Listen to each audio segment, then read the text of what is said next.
This video is about the effective use of warthogs. The most common misconception is people don't really understand that they are offensive vehicles and not defensive.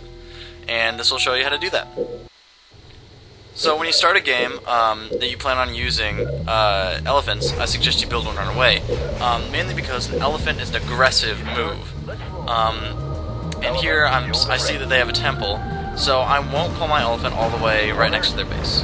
In fact, I'm going to build up a forest first, just to make sure, because a prophet can easily destroy an elephant.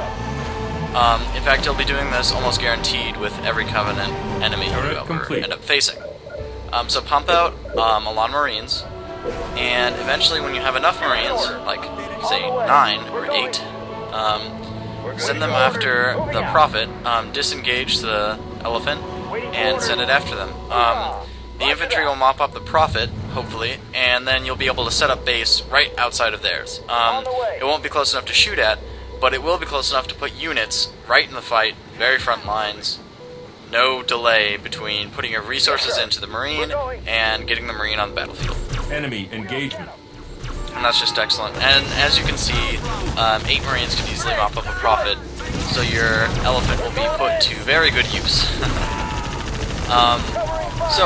It's actually very beneficial if at this point you pull up your elephant in the fight, like I've done here. That way it serves almost as a turret. It does a lot less damage, but it will do enough to turn the tide in most situations. But once you set it down, it'll do a lot more damage. So remember, using it as a base is actually very beneficial. I don't know why I unloaded the warthog or the elephant here and put it back. I don't know. It's just a mix-up, a misplay, you could say.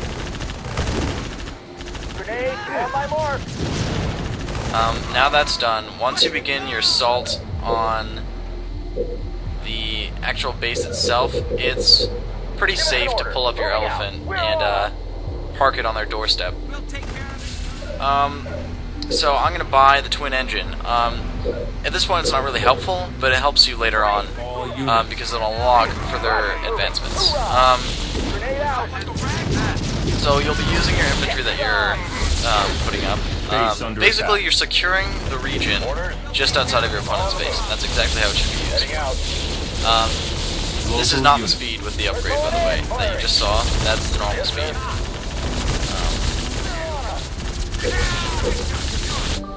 The speed with the upgrade, I'm also going to buy, Local unit. I did just buy the twin engine. Sorry. So the twin engine, it'll actually move faster than your Marines will.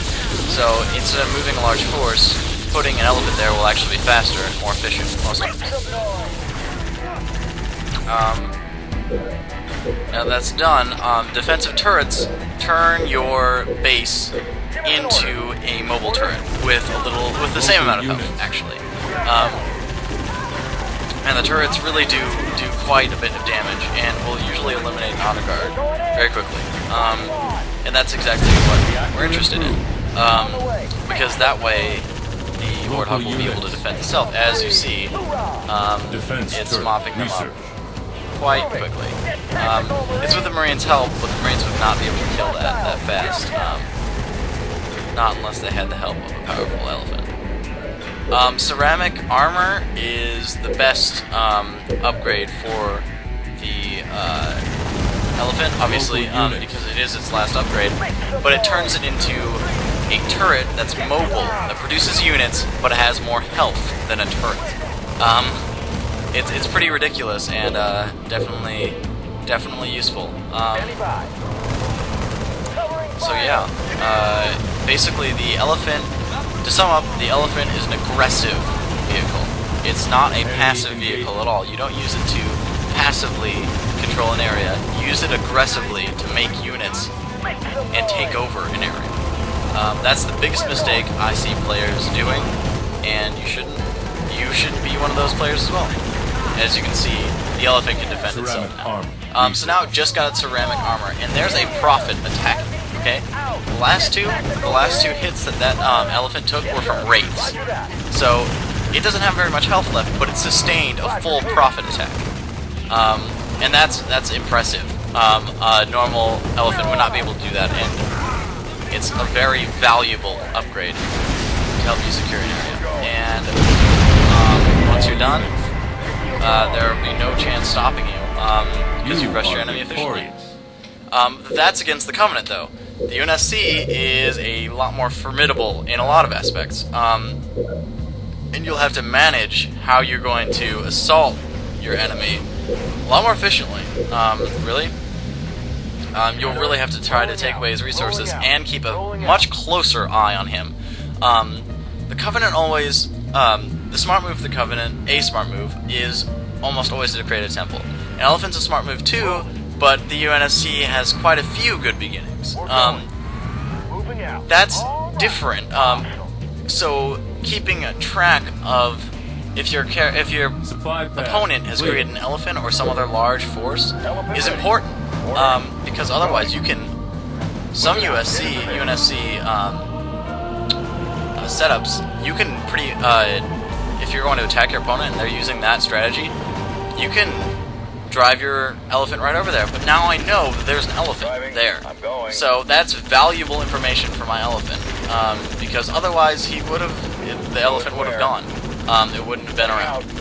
So I'm going to pull it close, but not quite in, and I'm going to keep my Warthog alive so it can keep getting resources for me and damaging my opponent. Set it up right outside its base, and continue the strategy used before. It's very efficient, and it'll work against the UNSC as well. The grenade ability against the UNSC for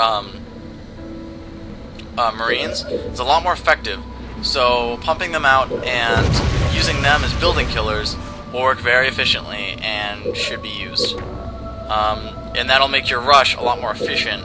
Unfortunately, my opponent has an elephant, so you'll have to do a kind of bob and weave, using your Y ability and then coming back and using it again. And eventually you'll get it down to low health, and you'll be able to take it out with one last Y ability, destroying the elephant.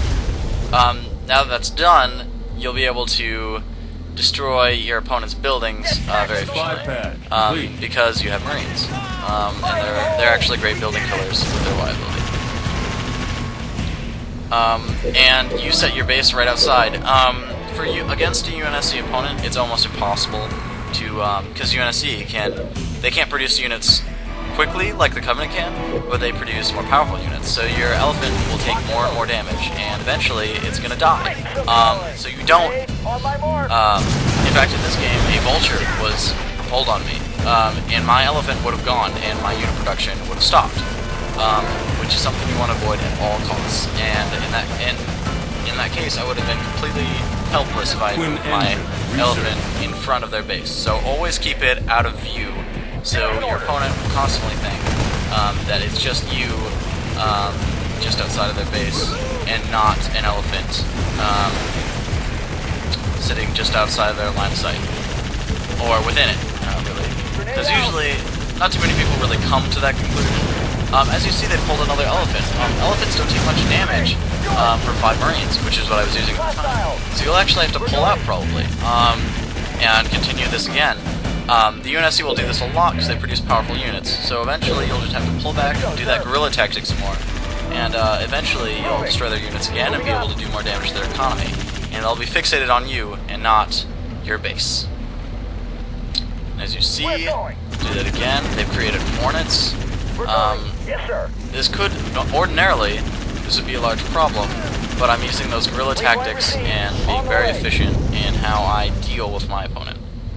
And as you can see, I'm back, but this time I've upgraded, and I haven't upgraded yet, but this time my numbers are sufficient that I can take down my opponent.